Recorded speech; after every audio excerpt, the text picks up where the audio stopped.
Welcome to HSBC Global Viewpoint, the podcast series that brings together business leaders and industry experts to explore the latest global insights, trends, and opportunities. Make sure you're subscribed to stay up to date with new episodes. Thanks for listening, and now on to today's show. Hi, my name is Lindsey Mackie, and I'm a Product Development Manager for Securities Lending and Treasury at HSBC's Securities Services. I'm joined today by John O'Neill, Global Head of Digital Asset Strategy, and Jamie Anderson, Global Head of Collateral Treasury Trading, to discuss where we're seeing digital assets being utilized in the securities finance space and the initiative HSBC is involved in to use digital assets for specific use cases. John, considering the spectrum and characteristics of digital assets is quite wide, can you start by clarifying which kind of digital assets are seeing adoption by institutions, specifically in the securities finance space? Yeah, thank you, Lindsey. I think actually it's a great question to start with because there's a lot of different ways you can categorize different types of digital assets. But I think maybe the most clear way to categorize them are two broad categories. And actually, I think at HSBC, we're in a fairly unique position because we've created both of these categories on our HSBC Orion platform. So the first category is what we sometimes call natively digital assets. What does that mean? So natively digital means that you create the asset on a blockchain, you only create the asset on a blockchain, and it lives its entire life cycle on that blockchain. And we've done that, as I said, on our HSBC Orion platform, and we've specifically done it for digital bonds. And the reason that we took that approach of creating natively digital bonds on HSBC Orion is it means that token transfer is aligned with legal title transfer. That is to say, because the bond is not a copy of something which exists elsewhere, it only exists on the blockchain. When you receive the token, you do receive the bond. The two things are the same. The token is the bond. And that alignment between token transfer and legal title transfer is really important to unlock the true benefits of DLT and blockchain, particularly rapid settlement of assets. That's category one, natively digital. But the second category is also really valid and important for particular use cases. And as I said, we've also done the second category on HSBC Orion, and that's deliberately tokenized copies of real-world physical assets, which of course exist elsewhere. And that's typically an approach that's favored in commodity and physical markets, where people don't want just virtual assets. They want to tie back to a real-world physical asset. And there's lots of examples of people insisting on physical assets. Oil would be one, or other commodities. But the one we've pioneered at HSBC on HSBC Orion is tokenized physical gold. So the approach that we use there, we often say is a digital twin. That's to say, when you trade the token, of course you're trading the token, but it represents something which exists in the real world. And in this case, it's a physical bar of gold, a named specific numbered bar of gold, which exists in a HSBC warehouse. So you trade the tokens, you get the benefits of owning the gold, but it's tied back to something which is real world and exists, in this case, in a HSBC warehouse. And then, Lindsey, I'll just also add, those are two types of digital assets, but underpinning all of this is developments in digital money, because digital assets are far more efficient if you use digital money to pay for them. We often like to say financial transactions are delivery versus payment, DVP, as we like to say in the market. So having both legs, the delivery and the payment digitized, is really powerful and we think is a great development for the future. And because of HSBC's very big presence in payments, in FX and trade finance and other money businesses, we're investing a lot of time in central bank digital currencies, tokenized deposits, and other innovative forms of digital money. And that all supports our approach on digital assets. Thank you, John. Jamie, what are the current inefficiencies in traditional finance infrastructure which can be overcome by investment in the digital ecosystem? Hi, Lindsey. We're invested as a bank in a number of initiatives, some more than others. Some are internal, some of the points that obviously John has spoken about, but also with external platforms. and providers. But we're doing that because we believe there will be a continued demand on collateral, cross-asset, cross-jurisdictions, and for us to become a lot more effective in our collateral management, but also in a precise and efficient manner. This means getting the right assets to cover the right exposures at the right time.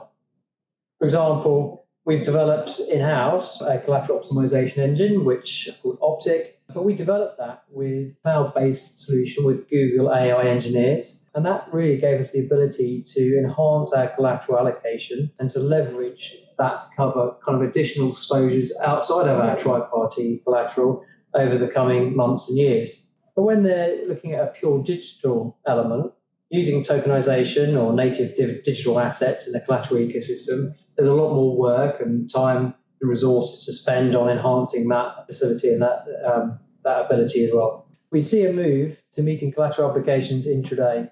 So that's not end of day covering exposures, it's pure intraday, and actually minute by minute.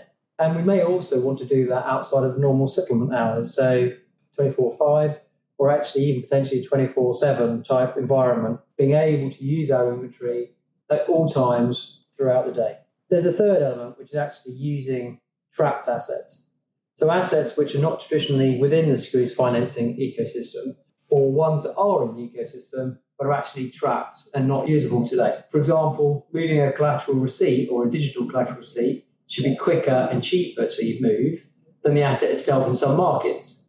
And the fact that we can do that in a precise manner, minute by minute, in a defined way, should really reduce intraday credit and liquidity risk. So with those three elements, moving to a data-rich, real-time, intraday funding and collateral world is definitely exciting, hence why we're investing in the space, but also not without cause for plenty of questions around providers, consumers, who's providing the intraday, who's consuming the intraday, but also risks around delivery. And what are the specific use cases for digital assets or tokenization? Is it mostly a post-trade initiative or the trading side as well? Well, kind of following on really from the comment I made before, there's a number of platforms out there, Ryan being one, where we're holding native digital assets. And we want to be able to connect that platform, again, as I said, with the traditional collateral management ecosystem. So it is pre-trade because we want to be able to use the bonds that are digital bonds or digital assets that are being generated into the traditional ecosystem as seamlessly as possible. So doing a repo on a bond that's issued on Orion is super important to us and something we're actively working on. I think there's also a case with other providers, and we've recently invested in the recent funding round into HQLX because we think that platform provides us with a number of opportunities. Some are live, some are being worked on. One of the ones that is live is the agency securities lending transaction, where we have taken and traded recently with Bank of New York via the HQLX platform a digital collateral receipt, taking that digital collateral receipt versus collateral intraday, atomically settled as a DVD transaction. For us, what does it mean? It means we've taken an asset at a particular time during the day, not leaving it to the settlement cycles to get it late in the day, or not being, again, precise with when we're receiving the asset, but also reducing intraday risk and liquidity risk. I think there's another trade transaction which is near term that is being worked on by a number of providers. JP Morgan, Boney, Broadridge are all, and others are looking at intraday repo. We're super excited about engaging on all those platforms and all that in those products, because we definitely think as a clearing bank that we will need to trade intraday repo to manage our intraday cash flows and also provide some sort of hedging against our intraday liquidity. So it is pre-trade, and definitely we're engaging across the different platforms to be able to mitigate those risks as mentioned earlier. And John, what do you think of this? I think Jamie's put it very well. I think when considering what digital asset markets need to look like in the future, it's good to consider all the activity that happens currently in markets. it may be the case in digital asset markets that certain processes or procedures can be streamlined, and in some cases maybe even entirely eliminated. But broad categories of activity like pre and post trade are certainly going to exist. And I think it's very important when we consider market structure change, market development, and also infrastructure that can support all of that.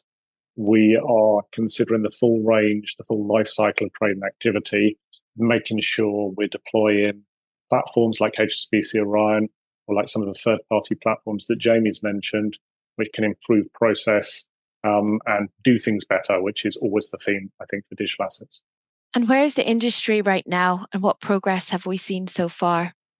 I'd say, Lindsey, the industry right now is at what I would think of as a takeoff moment. I think the truth is the development of digital asset markets has taken a long time. It's taken longer than most of us who have been involved in the subject would wish. But what we're seeing in 2024 for the first time is a takeoff in terms of liquidity. And for me, in all markets, liquidity is always the theme. Digital asset markets should be as liquid as conventional markets. They should be as easy to use as conventional markets. And I think we'll really know who we've succeeded with digital assets when they're treated very much as business as usual activity rather than one-off or exciting or interesting trades. And we're seeing the first steps towards that. On our Orion platform, when we launched in Hong Kong in February this year, we had really unprecedented demand for the digital bonds that we put live as part of that issuance with the Hong Kong government. We put 4 digital bonds live. It was a multi-currency issuance, which was exciting and a world first. But what was perhaps even more exciting was the range of demand that we saw for those bonds from investors and others. And we saw more than $1 billion worth of demand. We reached the issuance limit for the bonds, which was 6 billion Hong Kong dollars. So that's about $750 million. And we saw a very wide range of investors, more than 50 investors, which was really unprecedented for a digital bond issuance. And I think that example hopefully speaks to the themes I described, which is a liquid market, liquid in the primary, trades in the secondary, repo and securities financing activity on those bonds, which is always critical for market development, and increasingly creating a culture where the benefits of digital assets are realized, but investors and others treat them pretty much as a normal asset. They have a wide range of participation and always a wide range of liquidity. So, Lindsey, I think this year is where the market is finally reaching that point. And I think that's a very exciting moment. I have to agree with John. I think in terms of pace of change, we see it on the trading side, on the collateral treasury side. We definitely see an acceleration in the conversation with clients and with providers. It definitely feels like the space is hotting up. Thank you both for sharing your thoughts and the initiatives that are bringing digital assets to the securities finance space. It feels like we're at an exciting stage in the journey of utilizing this technology to provide new solutions to our counterparties. Thank you for joining us at HSBC Global Viewpoint. We hope you enjoyed the discussion. Make sure you're subscribed to stay up to date with new episodes.